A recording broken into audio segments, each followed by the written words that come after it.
风拂荷塘，自留一抹清香。大家好，欢迎来到河上清风。真千金回来的时候，我刚解剖完一只小白鼠，正在洗手。我名义上的父母将她带到我眼前，告诉我这才是他们的亲生女儿。她站在大厅中间，小心翼翼地打量四周，尽管穿着一身洗得发白的校服，却依旧掩盖不了眉眼里的美艳。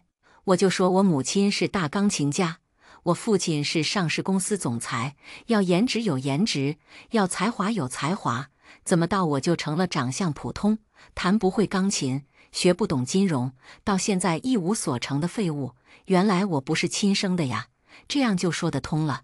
真千金回来后，我这个假千金就要被送回原来的家了。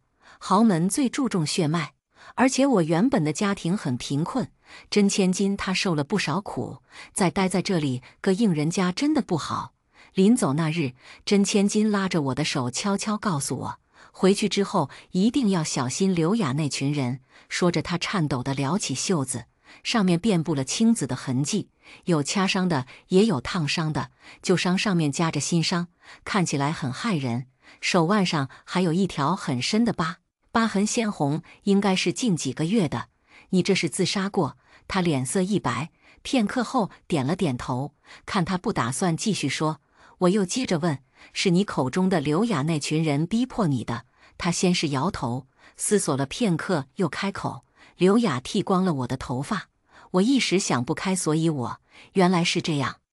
那你怎么不反抗？他低着头苦笑一声，反抗换来的是他们变本加厉的伤害，所以你就一直忍着。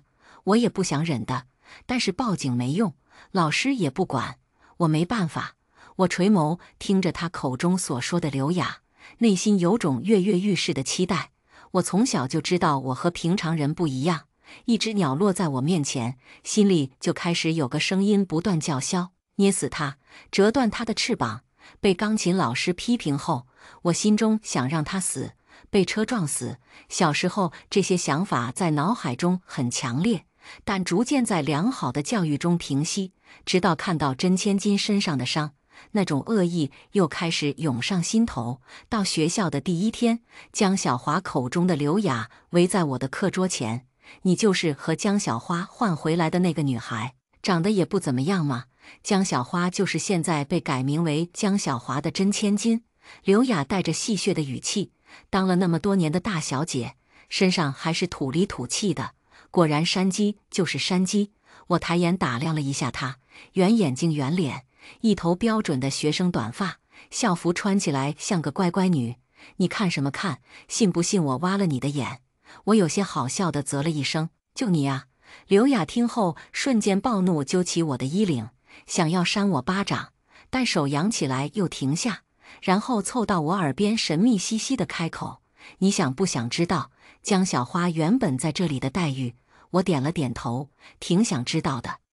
之前在这学校里，江小花就是我的一条狗，我时不时赏她2巴掌，让她跪着学狗叫。可有趣了，还记得她上次我将她摁在厕所洗拖把的水里，那场面现在想起来还觉得好笑。哈哈，对了，我手机里还有她被扒光了的照片呢。现在江小花走了真无聊，不过没关系，我看你更有趣的。原来就这样，这手段也不怎么样吗？我轻蔑地摇头笑了。刘雅挑了挑眉，你知道吗？江小花跟你一样，一开始也挺犟挺狂，但后来她求饶的可大声了。我原本的家庭，父亲抽烟喝酒好赌，母亲摆着一个小菜摊维持家里的生计，妹妹上初中，是一个特别贫困的家庭。江小华她性子软弱，又没有人撑腰，所以导致这场霸凌愈演愈烈。但我不一样啊，从操场做完操回来，我的凳子上被人倒满了红墨水，多的溢出来的则是顺着凳子腿流到地上，活像凶案现场一样。刘雅以及她身边的几位女生笑嘻嘻地看着我的反应，其他同学则是一副见怪不怪的模样。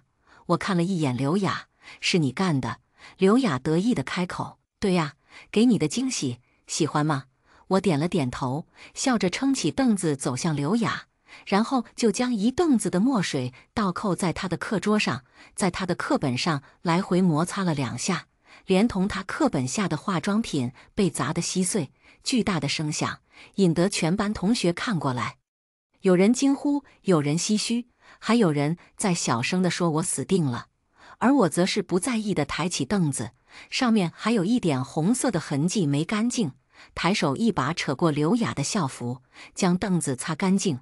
这惊喜我挺喜欢，下次用你脸擦的时候我会更喜欢。以前都是刘雅欺负别人，没遭受过这种待遇，所以一时间没反应过来。等她反应过来，她的校服已经被我当成抹布，擦成了一片红色。她顿时发出杀猪般的尖叫：“贱人，我要杀了你！”她话音刚落，我的巴掌已经甩在了她的脸上。下次再敢这样叫我，我往你嘴里塞老鼠！结结实实挨了一巴掌的刘雅不可置信地捂着脸：“你敢打我？”她身边的姐妹这时也反应过来，将我围住：“谁给你的胆子，敢打雅雅还威胁她？你特么是不是没把我们放在眼里？知不知道雅雅男朋友可是混社会的，老师见了也要避着走的。”周围女生的话助长了刘雅的气焰，她恶狠狠地看着我，没有了刚才的狼狈样。“你刚来就挺狂啊，看我今天不扒了你个小贱人的皮！”说着走向前，伸手要来推我，嘴里还在喋喋不休地骂着竟是贱人婊子这一类的话。我脸色一沉，直接从口袋里一掏，将一只老鼠迅速塞进他嘴里。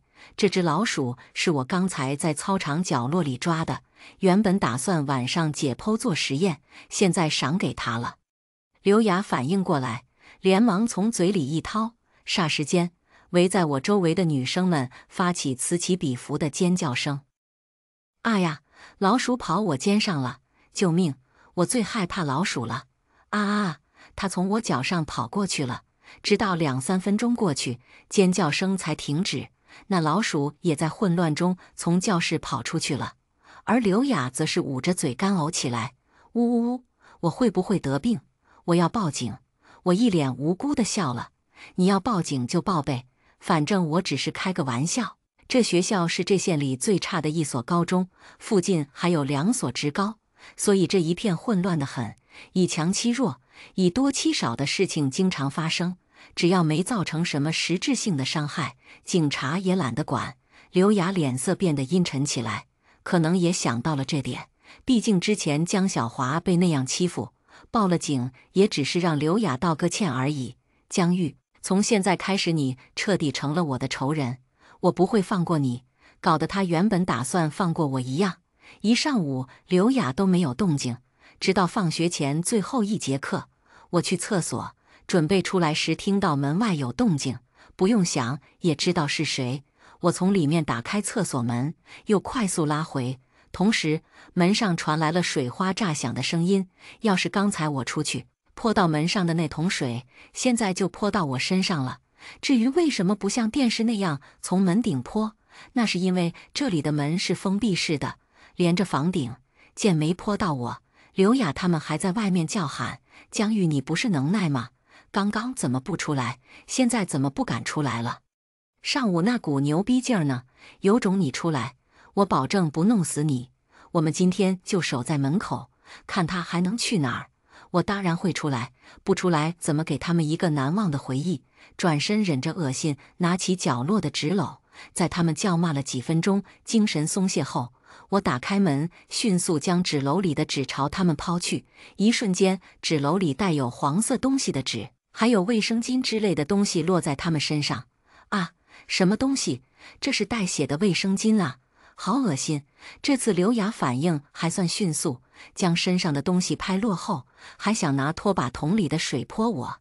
但我动作更快，一脚将那桶踢翻，桶里的水大部分倒向刘雅以及她身边的几个女生，臭味夹杂着不明残渣的水将几人淋湿了大半身。啊，贱！刘雅旁边的一个女生张口就要骂，但我一个眼刀过去，她又硬生生闭了嘴。可能是想起今天早上的事，就这手段，我还是太高看你们了。可能是我的挑衅起到了作用。刚刚那个要骂我贱人的女生想过来扯我头发，但我早有准备，在她接近我时，迅速拿过架子的拖把，用力往她脚上一推，厕所瓷砖上有洗拖把水，本来就滑，再加上我这么一推，瞬间将那女生摔了个狗啃屎，眼泪和鼻血一起流下来。刘雅大喊：江玉，你除了玩阴的还会干什么？有种你跟我单挑！我嗤笑了一声：你们这么多人，连玩阴的都玩不过我，还想跟我单挑？就你也配？要不你们一起来！周围的女生们面面相觑，谁都不敢贸然打头阵。最后在他们的推搡中，上课铃响起，我只能悠哉悠哉地回了教室。在我们上了10几分钟的课后，刘雅才回教室。她身上是之前在厕所的那身湿衣服，所以味道很大。她一进教室，前排的同学便嫌弃地捂住鼻子。刘雅恶狠狠地看了他们一眼，然后开口向老师打报告：老师，江玉欺负同学，他在厕所里往我身上泼脏水，还有其他班的同学被他摔出鼻血了。这节课的老师是班主任。班主任冷着脸看了一眼迟到10几分钟的刘雅，厉声道：回自己位置上去，想什么时候来就什么时候来，你以为学校是你家呀？刘雅指着我不服气地叫喊：老师，是他害得我迟到的。班主任转头朝我开口：江玉，你给我站起来！为什么欺负同学？站起来后，我一开口便诚恳地向老师认错：老师，我错了，是刘雅同学带着一群人将我堵在厕所里，我只是不小心反击了一下，下回一定不敢了。然后又转头朝刘雅开口：对不起，刘雅同学，希望你原谅我。说完，我笑眯眯地看着刘雅，期待她接下来的表现。果然，刘雅当即跳脚：你放屁！你那是不小心吗？你分明是故意的！闭嘴！都给我闭嘴！你们眼里还有没有我这个老师了？班主任用力拍打着黑板，而在我的撇嘴挑衅中，刘雅仿佛没听见班主任的话，继续输出：你别以为有老师撑腰，就在这给我嘚瑟。等出了这个校园门，我他妈弄死！他话还没说完，就被老师一黑板擦扔到头上，把黑板擦给打断了。他头发上沾满了粉笔屑，我则是捂着嘴哈哈大笑。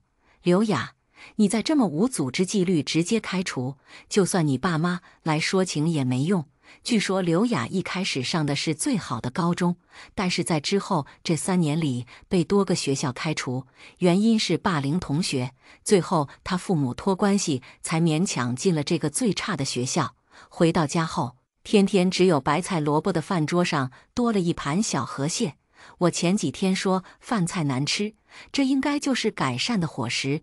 尽管旁边的小妹馋得流口水，但依旧没动筷子，而是讨好的开口：姐姐，你快吃这个，很好吃。我瞥了她一眼，发现她脸颊红肿，眼睛通红，有哭过的痕迹。脸怎么回事？小妹眼神闪躲，咬了咬唇，半晌后在我的逼问中才回答：是跟在刘雅身边的那个唐婷婷打的。唐婷婷就是今天在厕所被我用拖把摔倒的女生，她还说不会放过我和妈妈。小妹说着，声音里带上了哭腔：姐姐，他们欺负完小花姐姐，又来欺负你了是不是？他们太可恶了。母亲叹了口气：都怪我没本事，我对不起你，更对不起小花。孩子，你再忍忍行不行？再过3个月就毕业了，等你出去打工了，就不会再遇到这些人了。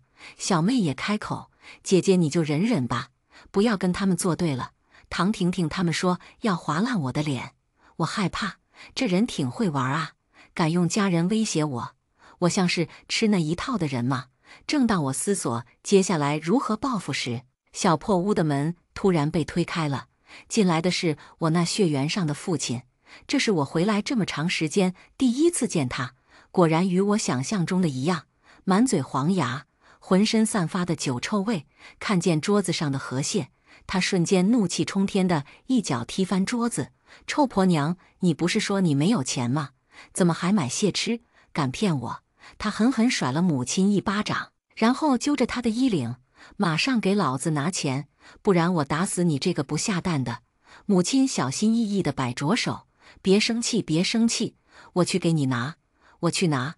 等他进了卧室，我那父亲从地上扒拉起一只河蟹开始嗦，嗦了一半，视线对上我，喂，你之前做有钱人家是孩子攒了不少钱吧？丫头片子拿了钱能干什么？你把钱给我，我有用。我冷冷地看了他一眼，没钱。他将手中的河蟹一甩，站起来。你什么意思？不想给我是不是？死丫头，看我不打死你！他说着就要来打我。这时母亲冲出来，将一沓零钱塞到他手里，不要打娃，打坏了放假后还怎么出去打工？这些钱你先拿去，等我这周卖了菜再给你拿。我那父亲摸了摸钱的厚度，然后指着我的鼻子恶狠狠地骂：没有用的丫头片子，竟敢吃里扒外！等我以后有空了，好好教育你。又指着母亲说：没用的东西，让老子断子绝孙不说，连个死丫头都能和人家的报错。你现在最好抓紧把他的钱要出来，否则下次回来看我怎么收拾你。他走后，母亲看着我和小妹，恨铁不成钢的叹息：哎，你俩要是个男的，你爸他就不会这样了。果然，什么锅配什么盖这句话是真的。他叹息完，话音又转向我：你爸刚才说的听到没？等会儿把钱拿给我。我瞥了他一眼：我没钱，就算有，我的钱也跟你们无关。他愣了一下，然后气呼呼地开口：你什么意思？我可是你亲妈呀！说着掩面开始哭起来，哭了半天，见我没有服软的意思，才愤愤不平地开口：还是小花好啊。对了，刚刚跟你说的记住了没？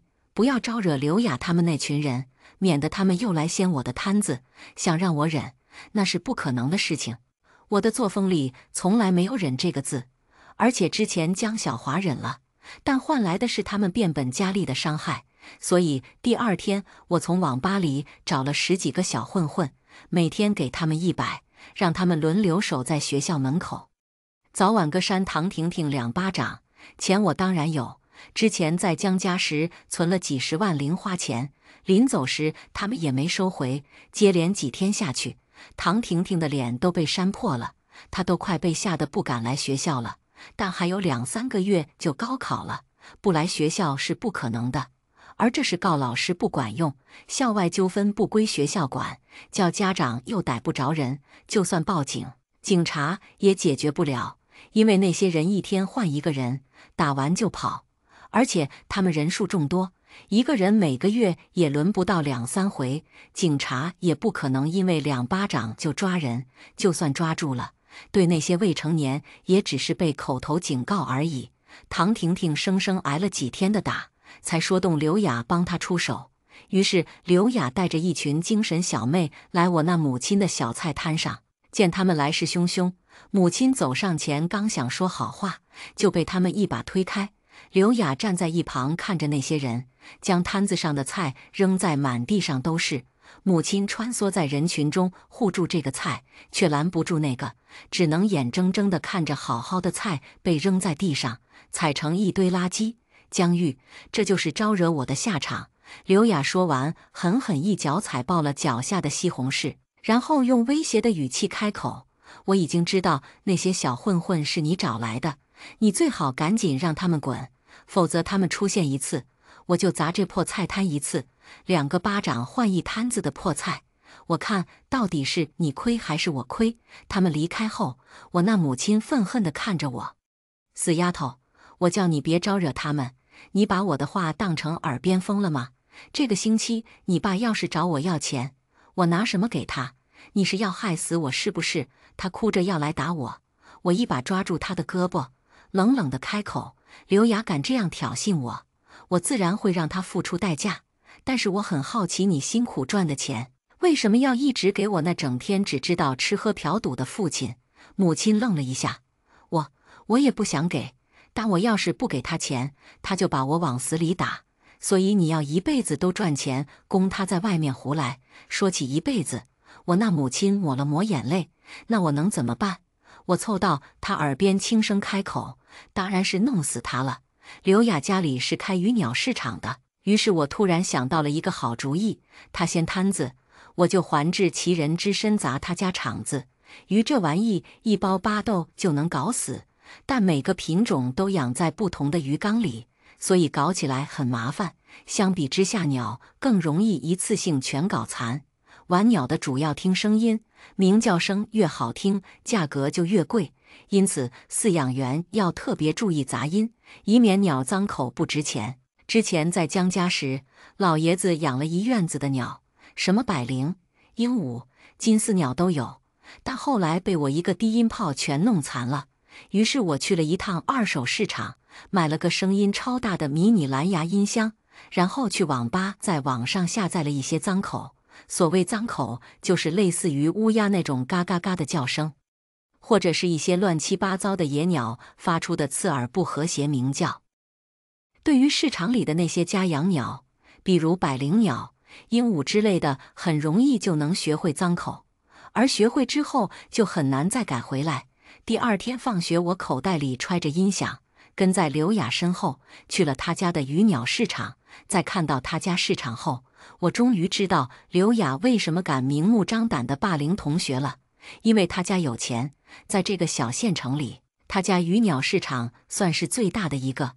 而且刘雅还是独生女，无论她干出什么事，都有父母给她撑腰。从小的娇惯，让刘雅越来越坏，对那些不谄媚她的人下死手。我揣着迷你音箱，跟在一个老头身后进去了。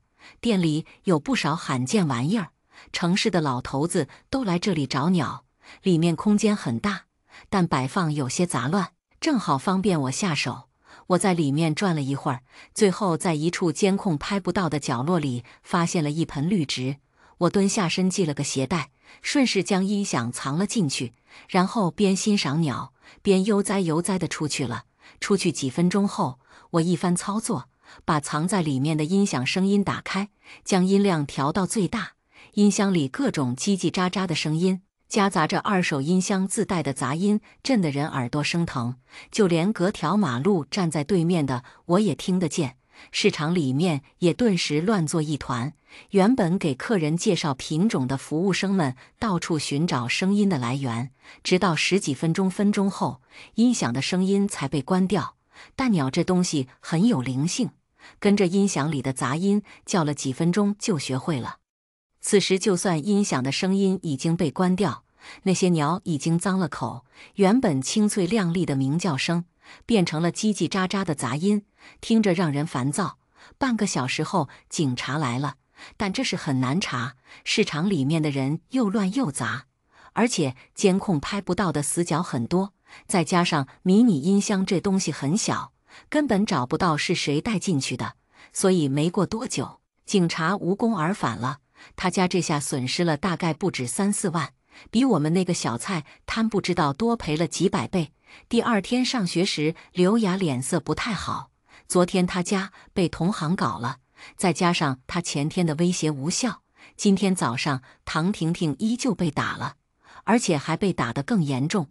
所以他一身怒气地走到我前面，一脚踹在了桌子上。江玉，你好大的胆子，还敢让那些小畜生打人！你妈那小破菜摊是不是不想要了？此时的刘雅可能还不知道昨天他家那事是我干的，但我并不介意告诉他。我掏了掏耳朵，昨天你们家那些鸟可真吵啊！刘雅不可置信地瞪大双眼。昨天那音响是你放的？我点头，可不是吗？你再敢到菜摊子上走一遭，下次就是那些鱼了。我要去告诉我爸妈，我要去报警。我笑了，你去呗，但是报警你有证据吗？总不能你说是我干的，警察就抓我吧。至于你爸妈，你要敢说，我就告诉他们，你妈之前流掉的那个孩子是你动的手。这是我昨天在市场里听来的八卦，不知道真假。但刘雅听到我的后，脸色瞬间白了。你在胡说什么屁话？我妈那孩子是她不小心摔倒才流产的。我说什么不要紧，要紧的是你妈信不信？刘雅脸青一阵白一阵青，他妈当然会信，那孩子是个男孩，所以至今他爸妈都还忘不了。你特么做事这么绝，有没有考虑过后果？我期待地看向他，什么后果呀？很严重吗？刘雅用杀人般的眼神望着我，我不会放过你的，你会为你今天所做的事情付出代价。我欣慰开口，那我就期待你的表现了。没等来刘雅的报复，就再一次被人堵了。这次是唐婷婷一个人，他堵住我一开口就直入正题：“我给你道歉，你让那些人以后别打我了，行不行？”“不行！”我干脆利落的拒绝。不痛不痒的道歉顶个屁用！唐婷婷咬牙切齿地问：“那你想怎么样？”“我想你接着挨打。”可能没想到我会说得如此直接。唐婷婷愣了一下，然后抽抽噎噎地哭了起来。“不是我想打你的，是刘雅逼我的。我爸妈是他们家店里的员工，我要是不听他的话，我爸妈就会被开除。这些年我被迫做他的哈巴狗，被人人厌恶，已经够可怜的了。你放过我行吗？”我记得之前唐婷婷想要对我动手时，可不像是被逼的样子啊。你可怜跟我有什么关系？你不会是想让我同情你吧？我有些好笑地看着他，然后摇头：“那可不行哦。如果所有霸凌者都被这么轻易放过，那世界上将会有无数人被霸凌。”唐婷婷脸一红，见感情牌打不动，就开始跟我讲条件：“你放过我，我就告诉你刘雅接下来对付你的计划。”我没来得及拒绝，唐婷婷像是想要震慑我一般，急匆匆地开口：“前几天刘雅的男朋友打架被拘留，你才能和他对着干。但昨天他出来了，他们要带人强暴你。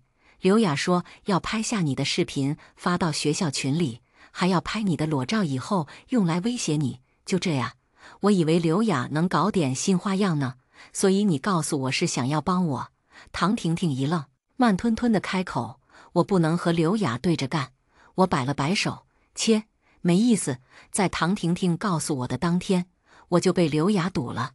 我想过刘雅会带着帮手，但没想到她会带着这么多人，光明正大的在街道上堵人。看到我后，她身后的2个男生快速摁住我。刘雅得意地走上前，扯住我的头发，在我脸上猛扇巴掌：“婊子，敢跟我作对，还威胁我，看我不打烂你的脸！”不知道刘雅用了多大的力气，嘴里瞬间涌出浓烈的血腥味。等打够后，他抬手指了指前面的小胡同，把他拖到那个胡同里，看我今天不弄死他。随后，一个红发男生用胳膊捆着我的脖子，一用力，倒拖着我向刘雅刚才指的那个胡同里走。其他几个人围在旁边，防止我挣脱跑路。脸上传来火辣辣的痛，脖子上被捆得喘不过气，心理上无比恐惧。这一刻，我终于体会到了江小华之前的绝望和无助。我试图挣扎大喊，但脖子被捆住出不声音，而挣扎的越厉害，捆在脖子上的手就勒得越紧，直到我眼前发晕。最终我被拖进胡同，然后被摁在地上。刘雅走到我面前，用脚勾起我的下巴：“你有种啊，敢搞我，现在落我手里了吧？”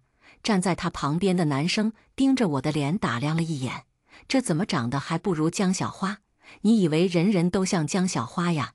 江小花可是千金大小姐。”刘雅的男朋友点了支烟放在嘴里，然后霸气地朝刘雅吐了口烟：“还是我的雅雅最漂亮啊！”“那是当然，知道就好。”刘雅嘟着嘴，满脸的骄傲。看到我没力气挣扎，红发男才松开了我，向刘雅的男朋友问：“老大，这女人怎么弄？还是和之前一样，你先来吗？”刘雅的男朋友嫌弃地瞥了我一眼，随手将手里的烟灰弹到我头发上：“这种货色还是你们自己来吧，我不参与。”而刘雅拿起手机对准了我：“你们开始吧，我先把他这狗样拍到学校群里，让他们知道这就是跟我作对的下场。”语气是说不出的恶毒。我从地上抬起头看他，他站在光里，浑身却带着让人背脊发凉的恶意。察觉到我的目光，刘雅在我头上狠狠踢了一脚：“那他妈看什么看？信不信我弄瞎你的狗眼？”她男朋友适时地拿出一支激光笔，一脸的坏笑在我脸上晃来晃去。我声音沙哑：“你们对江小花也是这样的？”听到我问的话，刘雅哈哈大笑：“那小贱人可比你惨多喽，不过你也好不到哪儿去，对你的惩罚才刚刚开始呢。”她说着，眼神示意旁边的男生们开始。之前那个红头发的男生第一个走过来，蹲下身解开裤子上的拉链，然后伸手要来扯我头发。然而他的手还未碰到我的头发，就被我抓住，用力一弯，手骨碎裂的声音响起。红发男捂着手腕，发出瘆人的惨叫。我起身拍了拍身上的土，朝他们笑了笑。这场霸凌游戏现在才正式开始。说着，我一脚朝离我最近的人踢去，那人门牙瞬间掉了2颗。其余人反应过来，围起来一起对我出手。这场战斗中，我身形较小，能轻松躲过，又能精准还击。当然，主要原因还是因为我学过拳击。而这些人中，除了刘雅男朋友会点武术之外，其他人都是小虾米。在国际型拳手教导过的拳击下，对付他们游刃有余。老爷子还说，女孩子学拳击没用，不如学钢琴的优雅。看现在不就用上了吗？打得正火热时，刘雅不知从哪里捡起一块石头，扬起手就往我脑袋砸下。我后背一凉，迅速闪身躲过。而她砸中了我面前正在和我对打的男生，也就是她男朋友。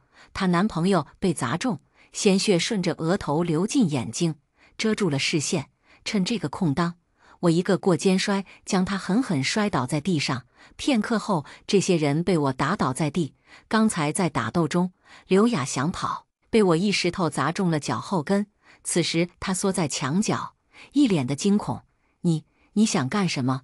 我没说话，而是抢过他手中闪着红点的手机，上面还在呈现拍摄状态，而且已经拍了10几分钟的视频。我点击发送，然后出现了之前的聊天页面：刘雅艾特全体成员，请大家看好戏。下面是刘雅用脚踩着我的头，骂我是狗的一段视频。底下的回复有很多：刘姐好狂，我好爱；刘姐爱霸气；刘姐威武；刘姐这次要怎么对付他呀？要不我给你出主意吧。群里发了很多整人的方式，我笑盈盈地将手机转向刘雅，他们给你出的主意都不错，你想要哪个？自己选吧。刘雅看了她男朋友一眼，想求救，但见男朋友捂着额头快晕过去的模样，于是只能梗着脖子开口：你敢？你要真敢这么对我，我爸妈是不会放过你的。我被他这副模样逗笑了，你爸妈就算是知道了，他们又能怎样呢？我抬起头朝胡同外面的街道扬了扬下巴。街道上那么多监控，录着你们之前扇我巴掌、扯我头发，还有你们。抬手数了数，7个人推着我进胡同，我脖子以及腰上的掐痕都足以证明杀人未遂反被伤。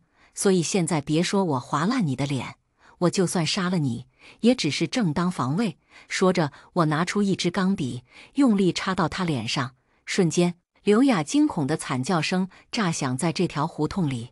我静静地欣赏着她这副表情，然后从地上捡起刚才她男朋友手里拿的那支激光笔转了转。这只是一个小教训，再不选的话，眼睛可就要没有了哦。刘雅哭着大喊：我选行了吧？群里那些人出的主意一个比一个恶毒。刘雅选了一条没有尊严但不用受皮外痛苦的跪着学狗叫。从前只有她高高在上让人跪的份儿，此时反过来，她跪在地上学狗叫，而我居高临下的看着，同时还用她的手机录了视频发到学校群里。群里一片混乱，有各式各样的发言。而其中最引人注目的一条是昵称叫江小花的人发出的：能不能不要再这样欺负同学了？校园暴力何时才能结束？而且江玉你太过分了，怎么能这样对待女孩子呢？我他妈简直无语。我承认现在这样是有一点替江小华报仇的成分，因为他的父母给我良好的教育和生活，而我的父母却虐待他，更是让他遭受校园霸凌。可在看到这条消息后，心底那一点愧疚消散的一丝不剩了。江小华他圣母，他活该。刘雅学完狗叫后，我又选了一条，让男生们轮流上他。这是群里那个称呼她为刘姐的人出的主意。而在我说出这句话后，刘雅脸色大变，她男朋友挣扎着站起来：谁要敢动我的女人，我他妈弄死谁！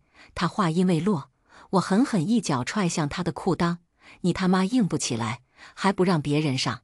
看着刘雅男朋友捂着裤裆痛得满头大汗，我转头向其他人威胁：今天谁要硬不起来，下场就跟他一样，以后都别再想硬起来了。最终那些人在我的威胁下，一个个向刘雅伸出毒手，就像他们以往对其他女孩子那样。这件事应该给了刘雅不小的阴影，她之后在学校看见我都躲着走，直到半个月后的一个早晨，她眼神意味不明地瞥了我一眼。而当天晚上，我那父亲赌博回来后，死在了离家不远的地方。这件事情当时几乎惊动了整个县城，因为死状很惨，而所有线索最后指向刘雅男朋友。当然，这些线索是我有意向让警察看到的，毕竟那晚下了很大的雨，我们那地方又没有监控，想要查清楚也不容易。但其实刘雅男朋友那晚真正想要打的人是我，在小胡同里踢的那一脚，直接踢坏了他的命根子。他带了迷药，想要将我迷晕后打残，以此来报复。而真正杀死我父亲的人，也不是刘雅男朋友，是我那母亲。刘雅男朋友在察觉到我父亲没有动静后，才惊觉自己失手了，然后匆忙收拾现场离开。而后赶来的母亲，才是掐断了父亲最后一口气的真正凶手。谁叫我那父亲都被人打成那副模样了，还怪母亲没有及时出现，扬言养好伤后要打死他。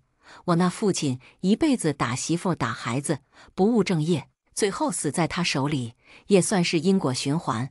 刘雅男朋友最终因证据不足被判了10年，而他家市场因非法捕鸟被封，没人撑腰的刘雅在学校里成了过街老鼠。那些曾经奉承他的人现在对他落井下石，那些他曾经欺负过的人现在都来报复他。刘雅最终还是没有等完考试就辍学了。临走时他看着我：你这样恶毒的人迟早会遭报应的。我会不会遭报应不知道，但刘雅确确实实的遭报应了。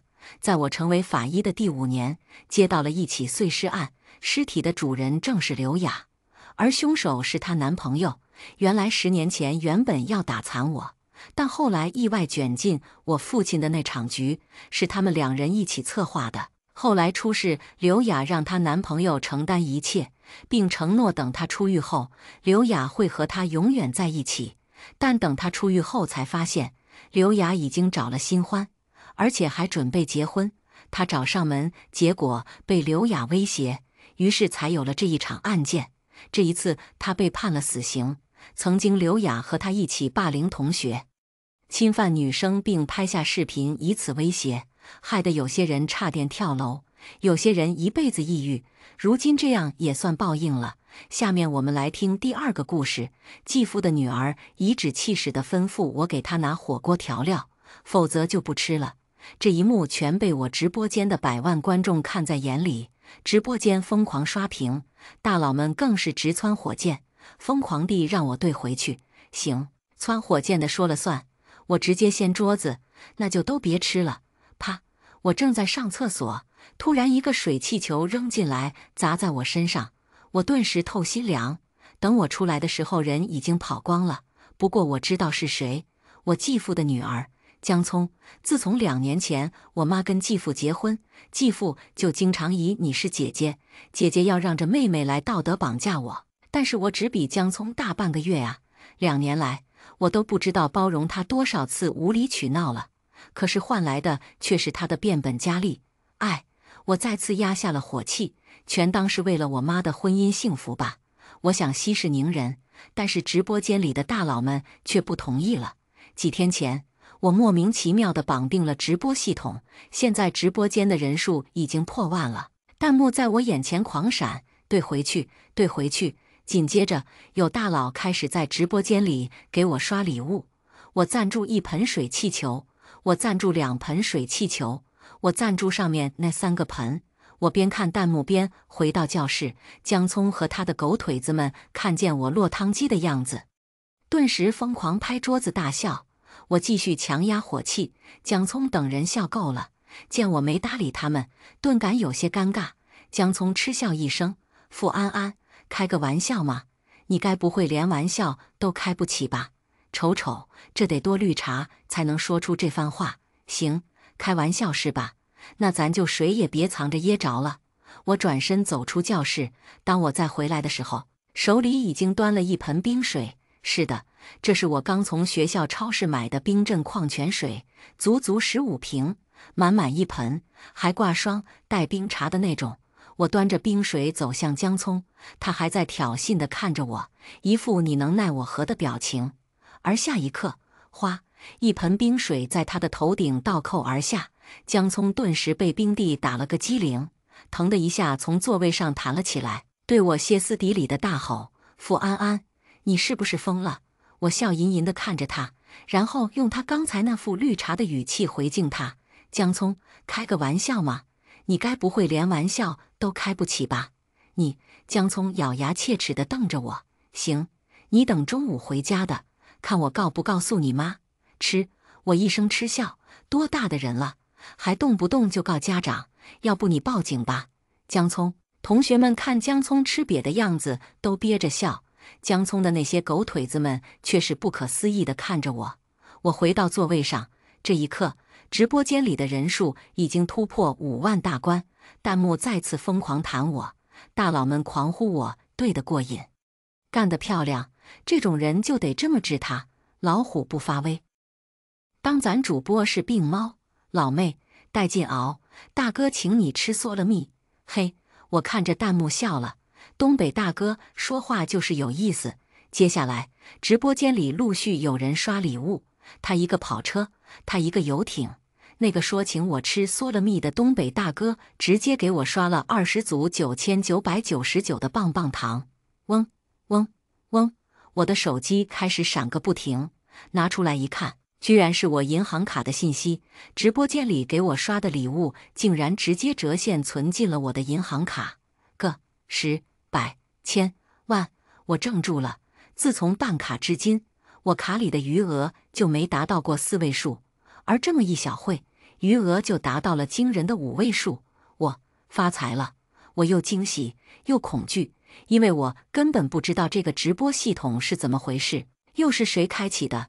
但是无论如何，真金白银却是实实在在地装进了我的口袋。只是现世报来得很快，中午放学，我就被江聪的3个狗腿子堵到了厕所里。好吧，江聪被我泼了盆冰水，上午第4节课没上完就请假回家了。他这些狗腿子们肯定是想帮他报仇。果然，傅安安，我去你丫的！一个狗腿子上来就骂骂咧咧的要抓我头发，啪！我抬手甩他一个耳光。你狗腿子直接被我甩懵了。江聪平时在学校欺负我，我看在我妈的面子上都不跟他一般见识，结果却让这些狗腿子们误以为我好欺负。我真好欺负吗？当然不。从小到大，我那个烂赌鬼亲爹每次输完钱回家都打我，早把我打出一身铜皮铁骨了。傅安安，我操！另外2个狗腿子也向我扑来，我一个反手擒拿抓住一个，根本没留情，稍微用力，只听咔的一声，他的胳膊就脱臼了。另外一个正好来到近前，我如法炮制，同样卸掉他一只胳膊，疼！2人抱着脱臼的胳膊开始尖叫，啪啪，我一人甩了一个耳光，2人顿时瘫坐在地上，包括那位被我扇了一耳光的家伙。3个人再也不敢骂人了，全都满脸恐惧地看着我。我对他们的表情很满意，记住不要再招惹我，听见没有？听见了。你们的胳膊怎么弄的？不小心摔的很好。我满意的从厕所出来。主播 V5， 主播87，干就完了。直播间里再次沸腾了，礼物像不要钱似的给我刷。我摸着兜里的银行卡，心里从未有过的神清气爽。以前我不跟这些狗腿子们一般见识，江聪是一方面，更重要的原因是我不想给我妈惹麻烦，真给他们打出个轻重，医药费都赔不起。但是现在，哼哼，干就完了。我回到家，江聪正裹着毛毯坐在餐桌前，跟我继父等着吃火锅，而我妈还在忙着洗蔬菜。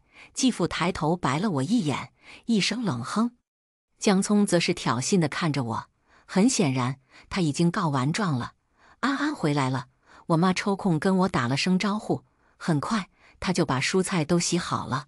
我洗完手出来，我们也坐下，准备开始吃饭。这时候，江聪颐指气使地吩咐我：“傅安安，去把调料给我拿过来。”我看向他，他也正挑衅地看着我。是的，他料定我不敢在我妈面前跟他吵架。我深吸口气，不想我妈跟着我操心，准备起身去给他拿调料。这时候，直播间里的大佬们再次不同意了：“不给他拿，别惯着他。”主播对回去，对回去，对回去。那位东北大哥更是直接给我窜了2个火箭。老妹，别吭哧瘪肚的，对他个瘪犊子！嘿，我看着弹幕笑了。江聪等得不耐烦了，又催促我，还不快去！我直接开队，你自己没长脚啊！江聪说。继父看着我皱了皱眉，聪聪是妹妹，你这当姐姐的怎么这么不懂事？呵，又想道德绑架我。我迎上他的目光，你还是他亲爹呢，你懂事你不去拿，你继父跟我吹胡子瞪眼。我妈连忙打圆场，你这孩子，今天这是怎么了？平时都很让着妹妹的。对呀，我心里给我妈点了个赞，继续说，我就比她大半个月，我又不是她亲爹，凭什么我要没底线的让着她？江聪这会也反应过来了，指着我，你竟敢这么跟我说话？我笑了。你做妹妹的都敢这么跟姐姐说话，我有什么不敢的？你继父一摔筷子，对我妈，看看你这好闺女，不教育能行？不好意思，我抢在我妈前面说，我已经成年了，轮不着你来教育。安安，我妈还想打圆场，谁想到江聪也一摔筷子，抱着膀子等着看热闹。我问他，你也不吃了？你不给我拿调料，我怎么吃？好吧，我耸耸肩。那就都别吃了。说完，我直接把桌子掀了，桌子掀翻，直播间里顿时炸锅了，观看人数瞬间飙升到了近100万。主播太飒了，主播对得漂亮，为什么我会想到东兴乌鸦呢？老妹，你就得这么整，他们都数眯了吧？渐渐的，弹幕我都看不清了，全是给我刷礼物的大佬，各种跑车、游艇、火箭升空，看得我眼花缭乱。没办法，我只能暂时关闭了直播间的光效，这才重新恢复视力。此时，一锅海鲜汤底全都扬到了墙上，3个人正呆呆地看着我。还是继父先回过神来，他指着我，暴跳如雷地吼我妈在学校欺负妹妹，回到家掀桌子，这就是你养出来的好闺女。老江，我妈试图去安抚继父，我则冷声说，江叔叔，不如您去问问老师或者同学，我们俩在学校到底是谁欺负谁？行啊。继父压着火气，那你先说说，今天你往聪聪身上泼水是怎么回事？我当即就把今天发生的事情如实说了一遍。刚说完，继父就怒了，不可能，聪聪这么乖巧，怎么可能往你身上丢水气球？江聪嘲讽地看着我，一脸胸有成竹。我今天一直和欢欢他们在一起玩，他们都能给我作证，你污蔑不了我。行啊，我笑了，那咱就问问他们。说着，我掏出手机就给欢欢打过去。这个欢欢就是今天被我教训的3个狗腿子之一。很快，电话接通了，我打开免提，欢欢，你知道今天上午是谁往我身上丢的水气球吗？是江聪扔的。欢欢几乎是尖叫着吼出来的。江聪听完，顿时就瞪大了眼睛，他半天都没想明白，那么忠诚的狗腿子为什么会出卖自己？他还不死心，给另外2个狗腿子也分别打去电话求证，但是他们今天刚被我收拾完，根本不敢撒谎。这回江聪彻底傻眼了。我瞥了眼继父，他正黑着脸瞪着我。就算那个水气球是聪聪丢的，但是她是妹妹，你做姐姐的怎么能用一盆冰水去泼她？呵，又来这一套。他好像忘了，刚才他还信誓旦旦地说他闺女不可能用水气球丢我，我也没惯着他。我不就比江聪大半个月吗？大半个月我就该死。算了吧，江叔叔，您可别再道德绑架我了。我们俩都是有身份证的成年人了，谁还把谁当孩子啊？说完，我又补充了一句，人不犯我不犯人，人若犯我，哼，我他妈扇死他！继父胸膛起伏，很显然他被我气得不轻。江聪更是呆呆地看着我，似乎整个人都已经石化了。这天晚上，继父没回家，我妈唉声叹气，等到很晚才睡。事实上，继父这样夜不归宿已经有段时间了。刚开始我还猜测他是不是外面有人了，可是他还经常后半夜回来，除了满身烟味，似乎并没有什么不对的地方。我也没太往心里去。2天后，继父还是没回来。这天早晨，我妈的情绪明显不对劲，她炒的2个菜全都没放盐，这在以前是从来没有过的事情。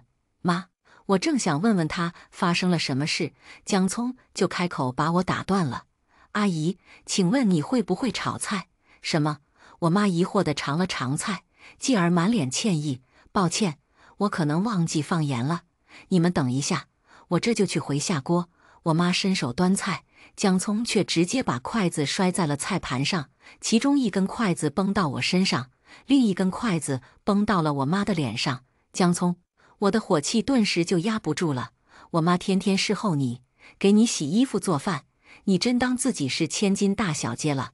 江聪瞪着我，大清早的你吃枪药了？我立刻回怼，大清早的你吃屎了？江聪起身就走。我不吃了，真晦气，也不知道我爸怎么想的，养你们都不如养2条狗。你说什么？我有点不敢相信自己的耳朵。江聪怨恨地瞪着我。我说养你们都不如养2条狗。啪，耳光响亮，他那个狗字刚说出来，我的巴掌就掴在了他的脸上，手心上传来酥酥麻麻的感觉。这时候，沉寂了2天的直播间再次沸腾起来，但是我没时间看，我一把抓住江聪的衣领，道歉。江聪捂着脸，恨恨地瞪着我，你敢打我？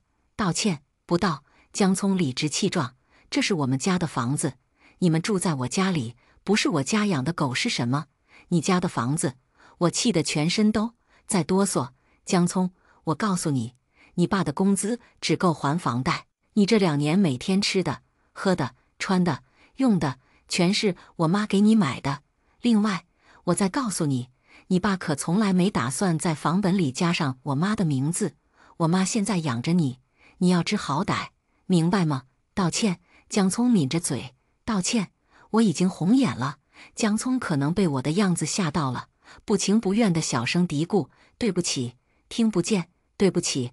江聪大声嘶吼，然后他用力挣脱我的手，怨恨地瞪了我们一眼，抓着书包跑出家门。砰，重重的关门声。我妈这次从始至终都没劝阻，她这次是真的伤心了。周末，继父已经4天没回来了。晚上，我听见我妈哭着跟继父通电话，说什么劝他回头之类的。但是从我妈哭了大半宿来看，结果应该很不理想。清晨，急促的敲门声把我吵醒了。打开门，我妈手里拿着存折，整个人急得像热锅上的蚂蚁，都快虚脱了。安安，钱不见了，钱不见了，怎么办呢？妈，您先别急，什么钱不见了？钱全都没有了，这是我给你们攒着上大学的钱啊！我妈越来越激动，我根本安抚不下她的情绪，我怕她出什么意外，赶紧拨打了急救电话。多亏我拨打电话及时，医护人员刚来，她就哭抽了。还好，在医院做完一系列检查，她只是因为情绪太激动了，身体并没有大碍，连住院都不用。我还是有些不放心。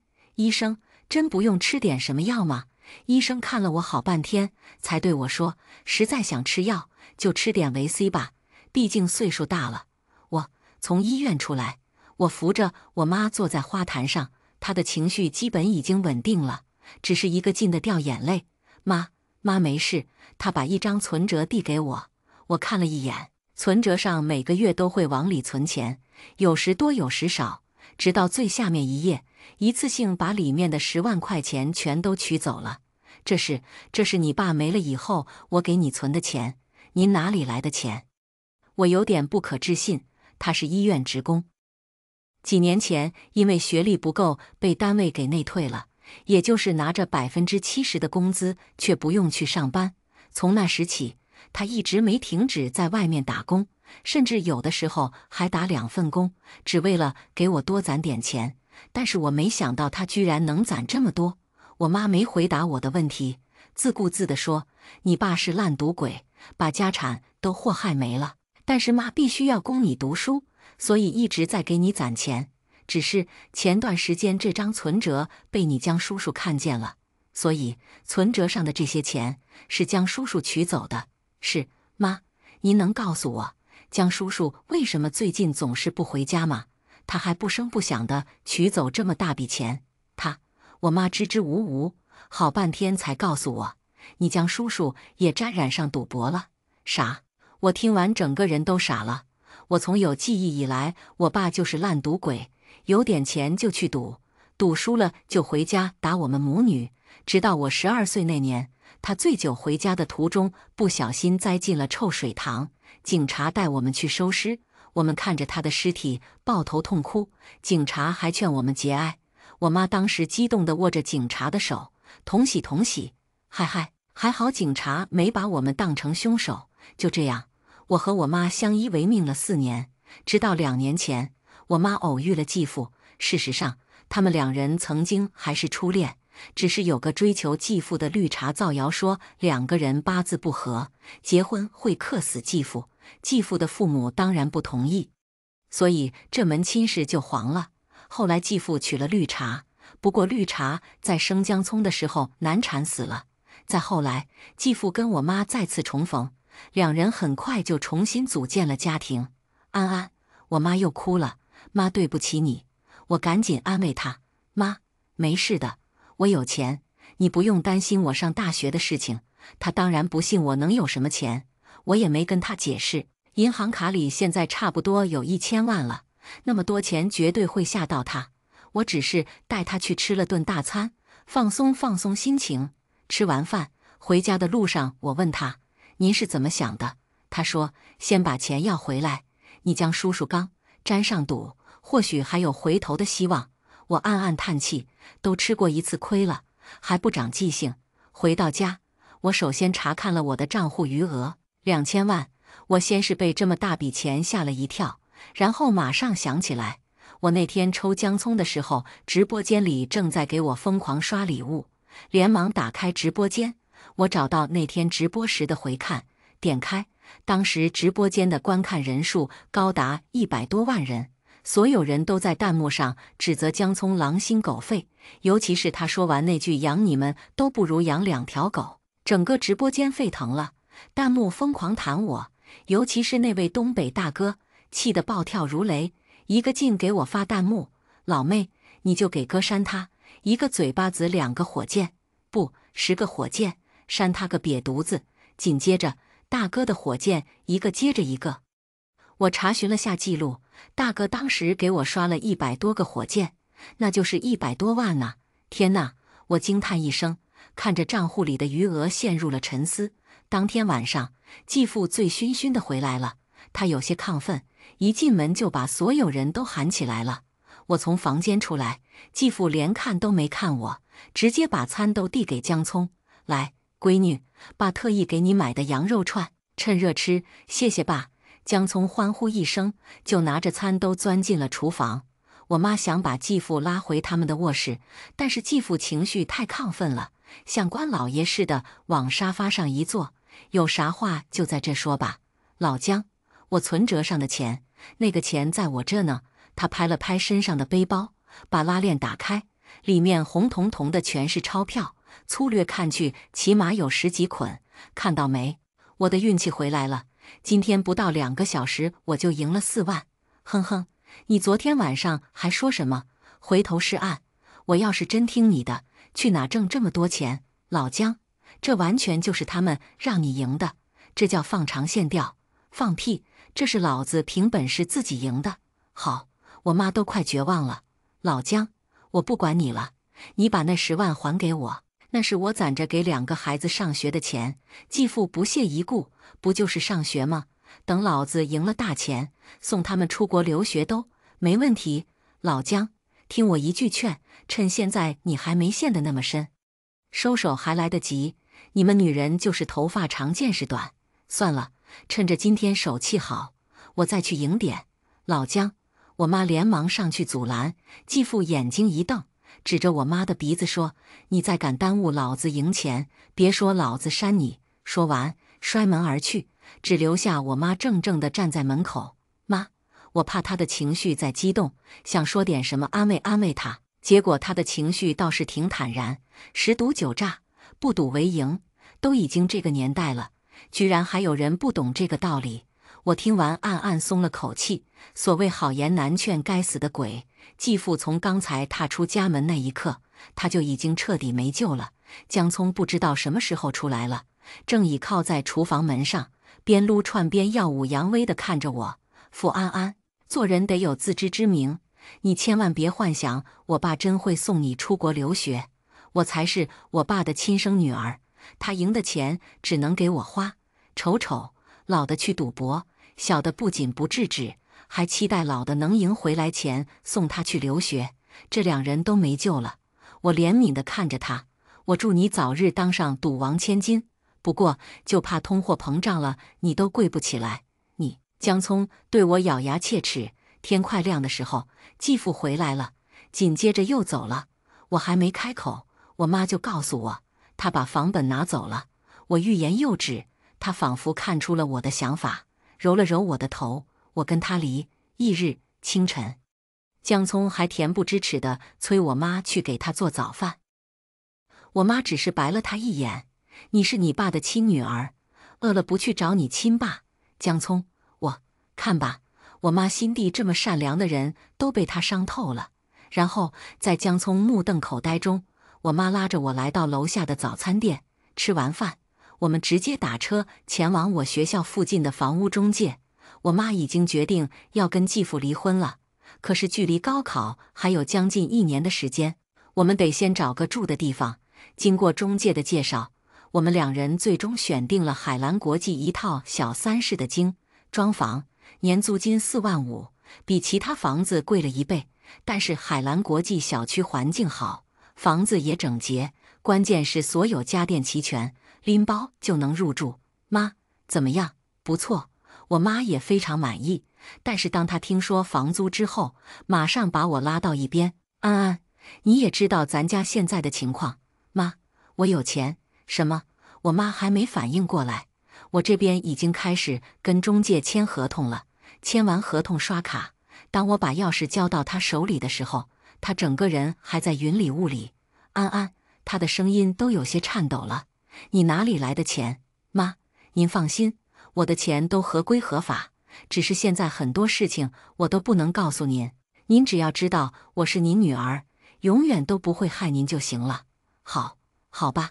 他深吸口气，不禁感叹一声：“安安，你真的长大了。”我莞尔。当天下午，我们带着搬家公司的人回到了继父家。此时，继父正颓然地坐在沙发上抽烟，烟灰缸里已经全是烟头。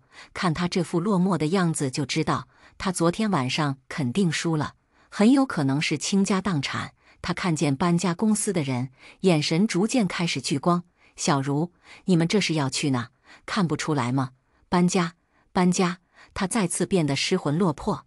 我和我妈开始指挥搬家公司的人整理东西，其实也没有什么拿的，主要是我的学习资料，剩下的东西我也不打算要了，算是跟过去彻底告别吧。很快，搬家公司的人就把我需要的东西都打包好了。这时候，姜葱从房间里晃悠出来，看见我们正在搬家，他开心得不得了，2个丧门星，终于滚蛋了。我真想回怼他2句，但是想到房子都被继父输了，他随时都有可能露宿街头，我就懒得搭理他了。从姜家出来，我突然感觉空气都变得清新了。离开姜家的第2天，我就把继父偷钱的证据整理好，送去了派出所。与此同时，我妈想跟继父办理离婚手续，但是始终都联系不上他，就连姜葱都办理休学了。2个月后，我们的生活已经重新步入正轨，每天都过得有滋有味。直到这天晚上，姜葱父女突然找上门来了。是你们？我惊讶地看着站在门外的父女，才2个月不见，我差点没认出来他们。继父的头发几乎全白了。江聪也燥得跟丐帮弟子似的。我妈也从房间里出来了，看见两人，她的脸色顿时就拉了下来。你们来做什么？小茹继父满脸堆笑地挤进来，怪不得你们搬出来了，原来住这么高档的小区里。小茹，咱们可是一家人，你也不说把地址给我发一下。他边说边走进来，又像官老爷似的坐在沙发上。这边，江聪也拎着行李箱走进来。姐姐，哪个是我的房间呢？他穿着鞋走进来，从我白色绒毛地毯上走过，留下一串黑色脚印。他走到我房间的门口，推开门，顿时满脸欢喜。哇，这间卧室好漂亮啊！姐姐，我就住这间了。我的血压直线飙升，在江聪要走进我卧室的那一刻，我一个箭步冲过去，拽着他的后脖领子，将他拖到门口。姐姐，谁是你姐姐？你可是赌王的千金，你家养的狗都比我金贵，我还是丧门星，可高攀不起你。我说完，一脚下去，走你！砰！将门关上。客厅里，继父已经跟我妈争执上了。你别忘了，当年你们娘俩没房子住，是谁收留的你们？我们用你收留。家里这2年的开销哪样不是我花钱？没有我，你们爷俩早都饿死了。行，我就当这2年做的饭都喂到狗肚子里去了。你给我滚！我妈对他已经彻底死心了，连同声音都那么冰冷。继父突然扬起巴掌，别逼我扇你！我妈直接进厨房，把菜刀提了出来，迎上继父的目光。来呀！我都看傻眼了。原来我妈狠起来居然这么猛！我赶紧掏出电话，假装打电话。喂，张警官，盗窃我家10万块钱的人又潜入我家了，还用菜刀威胁我们。对，就是海蓝国际。什么？您就在这附近？那太好了。继父的表情阴晴不定，他犹豫半晌，还是向门口走去。来到门口停下，扭头对我妈冷笑：你还不知道我欠了多少赌债吧？告诉你，我欠了80万。我们是夫妻，债务也是共同债务，不是你说不管就能不管的。滚！哼！继父开门出去，在门关上的刹那，我将江聪的行李箱也丢了出去。几天后，要债的果然上门了，当然破油漆什么的都没有，都是拿着正规的借款合同，有理有据的准备要起诉我们全家。我妈有点慌了，她跟继父还没办理离婚手续，真被起诉，她也会成为老赖。我和江聪不仅考大学会受到影响，连同以后找工作都会受到影响。当然，我妈现在已经不关心江聪了，她担心的是我，都怪我。我妈坐在沙发上流眼泪，都怪我识人不清，老的没看清，小的也没看清。我以前还让你多让着那个江聪，现在想想，他跟他那个亲妈简直就是血脉传承。好了，我安抚我妈，你们毕竟是半路夫妻，而且我们也是受害者，总会有办法的。但愿吧。我妈开始发呆。我这个时候突然想起来，直播间里有位大佬曾经说过，他是律师，有任何问题都可以找他。只可惜我当时没有关注他。本着碰碰运气的想法，我打开了直播间，开始在直播间里请教大佬们，遇到这种情况该怎么办。直播间里的人数逐渐攀升，弹幕上开始群策群力。很快，一个弹幕引起了我的注意：主播，你有没有想过，你继父那么自私，又是晚年结婚，居然没有做婚前财产公证，这件事本身就很有疑问。对呀，主播的继父毕竟有套房产，按理说贷款也快还清了，他还有亲生女儿，以他自私的人性，不可能放着这么大笔遗产便宜主播吧？话是这么说，但是老两口毕竟有结婚证，是合法夫妻。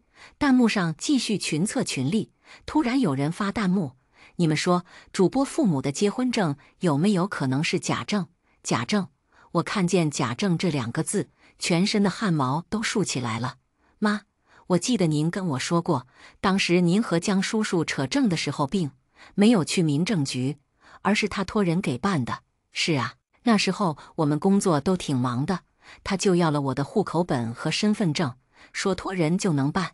这么说，我突然就精神了，赶紧在弹幕上感谢网友们的群策群力，然后就拉着还处于蒙圈状态的我妈来到民政局。经过查询，他们的结婚证果然是假证。假证！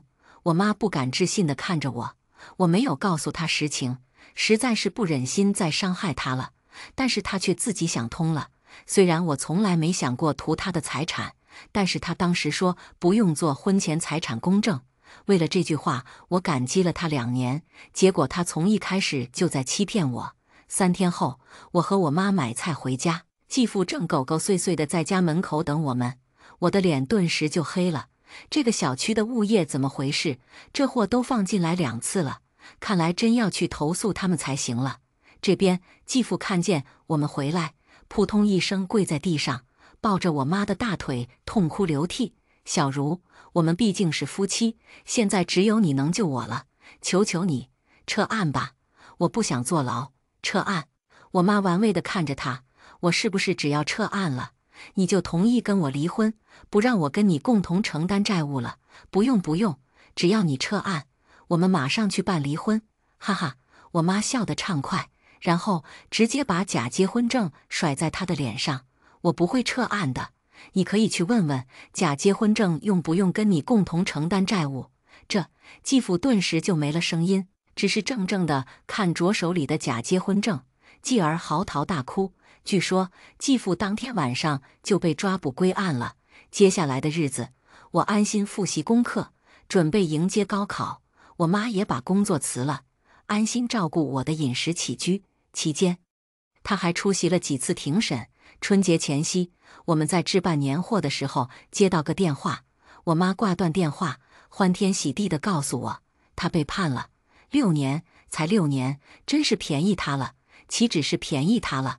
我妈又开始吐槽这段婚姻了，我只能耐心听着，置办好年货回家。我们刚从电梯出来，一个蓬头垢面的乞丐就向我们扑了过来。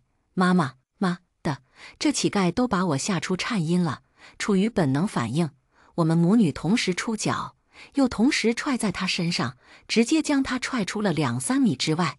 妈妈，乞丐又马上爬回来，开始在我们面前不断磕头。妈妈，姐姐，我错了，求你们救救我吧，我真的快被他们折磨死了。你是江聪？说实话，我好半天都没认出来他是不是江聪，只是凭感觉猜测的，因为他现在的样子实在太惨了。头发乱糟糟的，脸上脏兮兮的，根本看不清本来面目。最关键的是，现在可是寒冬腊月，但是他只穿着单衣，衣服还破败不堪，大片肌肤露在外面，上面还有明显的鞭痕。他还没穿鞋，脚上全是冻疮。我在打量江聪的时候，楼梯间里传来2个人的对话声。我明明看见那贱人跑进这个单元了，怎么不见了呢？没事，老三在门口堵着呢，咱们挨层找，肯定能找到。这小贱人，看我找到他不打死他！行了，别废话了，先找到再说吧。声音渐渐逼近，江聪的脸色瞬间惨白，他不断磕头求饶：“妈妈，姐姐，救救我吧！我要是被他们抓回去，非得打死我不可呀！”我默默地看着他，看他可怜的模样，我迟疑了。嗨嗨，我是在迟疑怎么跟我妈说，才能让她不要心软。结果我妈只是讥讽地看着江聪：“你爸进去了，按理说我也有能力抚养你，怪只怪你不是一个懂事的孩子，你自私自利，你是非不分，说直白点，你就是一个养不熟的狼崽子。不，我不是，你不是，你扪心自问，我这2年待你如何？安安待你如何？结果你是怎么回报我们的？我错了，我不会了，我真改了。晚了。”我妈摇头，从你说那句养你们都不如养2只狗开始，你我之间的母女缘分就尽了。你第2次说2个丧门星终于滚蛋了的时候，我们所有的情分都尽了。不是这样的，不是这样的。江聪嘀嘀咕咕，然后好像疯了似的指着我妈：“是你前夫就是因为娶了你才会沾染上赌博，然后连命都没了。你就是个克夫的丧门星，怪不得我爷爷奶奶当年不让我爸娶你。哦，我知道了，你是故意把存折密码泄露给我爸，你又故意把存折放在那么明显的位置，是你故意引诱我爸去偷钱的。”啪！耳光响亮，这是我妈第一次打江聪。对于江聪，我认为已经不能用语言去沟通了，想解气，唯有大笔兜。我也上去给他一个耳光，还是不解气，我又抽了他2巴掌，还上去补了2脚。等我踹完，2个男人正好从楼梯间里走出来，看见江聪，直接上来把他往外拖。江聪吓尿了，不断哭喊求饶：“放过我吧，我妈有钱，你们管我妈要钱，不行你们抓付安安，她是我姐，她也有义务替我爸还债。你是不是当我们傻呢？你爸的婚史记录上就一个人，10好几年前就死了。妈妈，姐姐，救我！”声音渐渐远去。我和我妈相视而笑。后记：6年后，我已经是上市公司的董事长。这天晚上，我妈跟贵妇圈的姐妹们逛完街，听说我还在加班，这位太上皇马上杀到公司，亲自将我掳回家。总裁座驾上，我妈点着我的额头，对我谆谆教诲：“你说说你，公司都这么大规模了，请你不要再社畜了好吗？女人的青春可没有多少年，你要抓紧时间谈个男朋友。”停车！我一嗓子，司机立刻急刹车。我降下车窗，目光向外看去，我妈连忙凑过来：“是不是看见意中人了？”“咦，那是。”我们的目光同时定格在2个正在垃圾桶里翻垃圾的拾荒者身上，老姜和江聪，是他们。这时候2人也看见我们了，我不知道他们还能不能认出我们了。但是我想他们应该是认识的，因为我从他们的眼睛里看见了震惊、胆怯、悔恨、不甘，以及其他我没看懂的情绪。开车，总裁座，驾缓缓启动，升上车窗。我开始闭目养神，听着车里轻柔的音乐。突然，沉寂了好几年的直播画面再次出现在我的视野里，只是这次直播的主角不是我，而是一个同样被继父欺负的女孩。一行熟悉的弹幕正在狂闪：“老妹，给哥扇他，你扇他1个耳光，哥给你窜2个火箭，不10个，扇他个瘪犊子。”今天的故事就分享到这里了。如果您喜欢这个视频，请为我点个赞和订阅。如果您有任何建议，都可以在评论区留言告诉我。希望今天的故事在你心中留下清香。我们下期视频再见。